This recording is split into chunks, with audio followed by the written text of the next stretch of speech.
Yeah దేవీ సర్వభూతేషు శాంతిరూపేణ సంస్థిత నమస్తస్యై నమస్తస్యై నమస్తస్యై నమో నమః. విశ్వావసు నామ సంవత్సర ఉగాది శుభాకాంక్షలతో ద్వాదశ రాశుల యొక్క ఫలితాలను వింటూ మరి 9వ రాశి అయినటువంటి ధనుస్సు రాశి యొక్క ఫలితాలు ఈ విశ్వావసు నామ సంవత్సరంలో ఏ విధంగా ఉన్నాయి, ఎటువంటి జాగ్రత్తలు తీసుకోవాలి, ఏ భగవంతుని యొక్క అర్చన చేయాలి, మరి ఏ కార్యం చేయాలి, ఏ కార్యం చేయకూడదనే విషయాలను ఆలోచిస్తూ ఉంటే ధనుస్సు రాశిలో మూల 4 పాదాలు, పూర్వాషాఢ 4 పాదాలు, ఉత్తరాషాఢ 1వ పాదంతో ఉంటూ ఉంటుంది. అక్షరాలను గమనించినప్పుడు యో యా బా బీ బూ ధా భా డా బే ఈ అక్షరాలు వీరికి ఈ అక్షరాలతో పేర్లున్నటువంటి వాళ్ళు ధనుస్సు రాశిని గమనించవచ్చు. వీరికి ఆదాయం 5, ఖర్చు 5 సమానంగా ఉంది. రాజపూజ్యం 1, మరి అవమానాలు అనేటివి 5, అగౌరవం అనేది 5. అంటే వీరు ధనుస్సు రాశి వారి యొక్క నైపుణ్యం ఎట్లా ఉంటుందంటే వీరి యొక్క ప్రవర్తన ఏది మనస్సులో దాచుకోరు, ఉన్నది ఉన్నట్టుగా చెప్పేస్తారు. కాబట్టి మరి వీరికి సమాజంలో ఒకరు మెచ్చుకుంటే 5గురు విమర్శిస్తూ ఉన్నారు. ఈ సంవత్సరం విశ్వావసునామ సంవత్సరంలో ధనుస్సు రాశి జాతకులను పరిశీలించినప్పుడు వీరికి మే 13 వరకు, తర్వాత అక్టోబర్ 19 నుంచి డిసెంబర్ 4 వరకు వృషభ, కర్కాటక రాశులలో అంటే 6వ, 8వ స్థానాలలో గురువు సంచారం అనేది జరుగుతూ ఉంది. అంటే గురువు యొక్క అనుకూలత సరిగ్గా లేదు ఈ సమయంలో.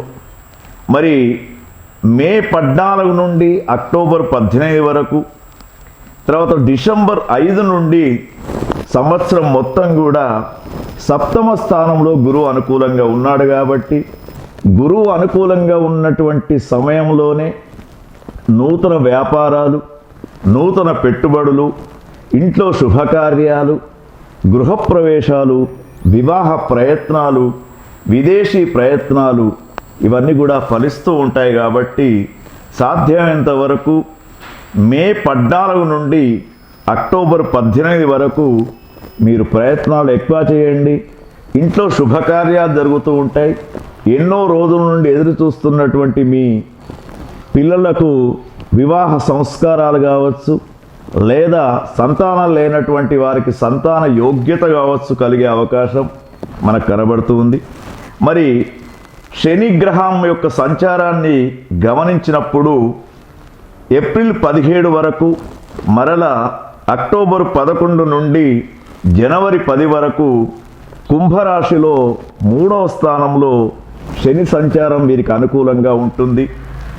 తర్వాత 18 ఏప్రిల్ నుండి అక్టోబర్ 10 వరకు, మరలా జనవరి 11 నుండి సంవత్సరం మొత్తం కూడా అర్ధాష్టమ శని ప్రవేశం అవుతున్నది. కాబట్టి ఈ అర్ధాష్టమ శని ప్రవేశించినప్పుడు కొంత అనారోగ్య సమస్యలు ఏర్పడుతూ ఉంటాయి.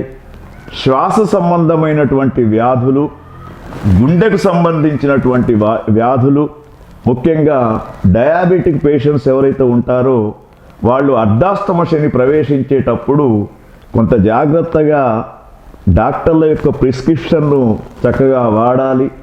నెగ్లిజెన్స్ అనేది చేయకూడదు. తర్వాత రాహుగ్రహాన్ని గమనించినప్పుడు వీరికి రాహుగ్రహం మే 17 నుండి సంవత్సరం మొత్తం కూడా 3వ స్థానంలో ఉంటూ ఉన్నాడు. కాబట్టి రాహుగ్రహం యొక్క అనుకూల్యత ఎక్కువగా ఉంది. వీరికి అనుకున్నటువంటి పనులు జరుగుతూ ఉంటాయి. కేతుగ్రహాన్ని గమనించినప్పుడు 10, 9వ స్థానంలో కేతుగ్రహం ఉన్నాడు. అంటే మీరు ఎంత తెలివివంతులైనా కూడా ఒక్కొక్కసారి మీ తెలివితేటలు పనిచేయకుండా పోతూ ఉంటాయి. మానసిక స్పర్ధలు, ఎదుటివారితో మాట్లాడినప్పుడు అనాలోచితమైనటువంటి మాటలతోటి మీ మీద ఒక రకమైనటువంటి వ్యతిరేక భావనలు రావడానికి అవకాశం ఉంటుంది. కాబట్టి జాగ్రత్తగా సమాజంలో మాట్లాడేటప్పుడు చక్కగా మాట్లాడడం. తర్వాత రాజకీయ నాయకులను గమనించినప్పుడు వారికి ఈ సంవత్సరం మిశ్రమ ఫలితాలు కనబడుతూ ఉన్నాయి. మే, జూన్, జూలై, ఆగస్టు, సెప్టెంబర్ ఈ మాసాలు అనుకూలంగా ఉంటాయి. అర్ధాష్టమ శని అనారోగ్య సమస్యలను తీసుకొస్తాడు. ప్రయాణాల్లో ప్రమాదాలు, ముఖ్యంగా రైలు, రోడ్డు, విమాన ప్రమాదాలు జరగకుండా చూసుకోవాలి. తర్వాత వీరు ముఖ్యంగా ఆరోగ్య పాశుపతం అనే ఒక పూజా కార్యక్రమం, శివునికి సంబంధించినటువంటి పూజాది కార్యక్రమాలు చేసుకుంటూ, ముఖ్యంగా ధనుస్సు రాశిలో ఉన్నటువంటి ఏవైతే ఉన్నాయో మూలా నక్షత్రం, ఈ మూలా నక్షత్రం జాతకులకు మరి ముఖ్యంగా మొదటి 4 మాసాలే అనుకూలంగా ఉన్నాయి. తర్వాత 8 మాసాలు కూడా అననుకూలంగా ఉన్నాయి. కాబట్టి మరి ముఖ్యంగా చూసినప్పుడు మధ్యశూన్యే మహాభయం, అంత్యశూన్యే ఫలం స్వల్పం అని చెప్పేసి మనకు చెప్పబడుతుంది పంచాంగ శాస్త్రంలో. ఈ 8 మాసాలు కొంత మూలా నక్షత్ర జాతకులు జాగ్రత్తగా ఉండాలి. తర్వాత పూర్వాషాఢ నక్షత్ర జాతకులకు 4 మాసాలు బాగానే ఉన్నాయి. తర్వాత ఉత్తరాషాఢ 1వ పాదం జాతకులకు మధ్యలో ఒక 4 మాసాలు కఠినంగా ఉంటుంది. మిగతాదంతా కూడా వీళ్లకు ఈ సంవత్సరం వైభవంగా ఉంటుంది. ఉన్న దాంట్లో తృప్తి చెందుతూ కొత్త పోకడలకు పోకుండా, కొత్త పెట్టుబడులు పెట్టకుండా ఉన్న దాంట్లో జీవించడం అనేది ధనుస్సు రాశి వాళ్లకు ఈ విశ్వావసునామ సంవత్సరంలో సూచనగా చెప్తూ ఉన్నాం. ప్రతిరోజు కూడా మీరు మరి వీలైతే ఆ యొక్క విష్ణు సహస్రనామ పారాయణము తప్పకుండా ప్రతిరోజు చేసుకోండి. మీకు అనుకూలమైనటువంటి పరిస్థితి ఏర్పడుతూ ఉంటుంది. ఓం తత్సత్. సమాజంలో మాట్లాడేటప్పుడు చక్కగా మాట్లాడడం. తర్వాత రాజకీయ నాయకులను గమనించినప్పుడు వారికి ఈ సంవత్సరం మిశ్రమ ఫలితాలు కనబడుతూ ఉన్నాయి. మే, జూన్, జూలై, ఆగస్టు, సెప్టెంబర్ ఈ మాసాలు అనుకూలంగా ఉంటాయి. అర్ధాష్టమ శని అనారోగ్య సమస్యలను తీసుకొస్తాడు. ప్రయాణాల్లో ప్రమాదాలు, ముఖ్యంగా రైలు, రోడ్డు, విమాన ప్రమాదాలు జరగకుండా చూసుకోవాలి. తర్వాత వీరు ముఖ్యంగా ఆరోగ్య పాశుపతం అనే ఒక పూజా కార్యక్రమం, శివునికి సంబంధించినటువంటి పూజాది కార్యక్రమాలు చేసుకుంటూ, ముఖ్యంగా ధనుస్సు రాశిలో ఉన్నటువంటి ఏవైతే ఉన్నాయో మూలా నక్షత్రం, ఈ మూలా నక్షత్రం జాతకులకు మరి ముఖ్యంగా మొదటి 4 మాసాలే అనుకూలంగా ఉన్నాయి. తర్వాత 8 మాసాలు కూడా అననుకూలంగా ఉన్నాయి. కాబట్టి మరి ముఖ్యంగా చూసినప్పుడు మధ్యశూన్యే మహాభయం, అంత్యశూన్యే ఫలం స్వల్పం అని చెప్పేసి మనకు చెప్పబడుతుంది పంచాంగ శాస్త్రంలో. ఈ 8 మాసాలు కొంత మూలా నక్షత్ర జాతకులు జాగ్రత్తగా ఉండాలి.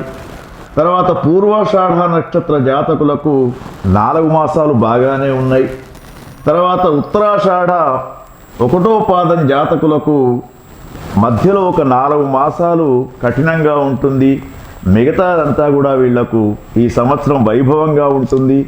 ఉన్న దాంట్లో తృప్తి చెందుతూ కొత్త పోకడలకు పోకుండా, కొత్త పెట్టుబడులు పెట్టకుండా ఉన్న దాంట్లో జీవించడం అనేది ధనుస్సు రాశి వాళ్లకు ఈ విశ్వావసునామ సంవత్సరంలో సూచనగా చెప్తూ ఉన్నాం. ప్రతిరోజు కూడా మీరు మరి వీలైతే ఆ యొక్క విష్ణు సహస్రనామ పారాయణము తప్పకుండా ప్రతిరోజు చేసుకోండి. మీకు అనుకూలమైనటువంటి పరిస్థితి ఏర్పడుతూ ఉంటుంది. ఓం తత్సత్.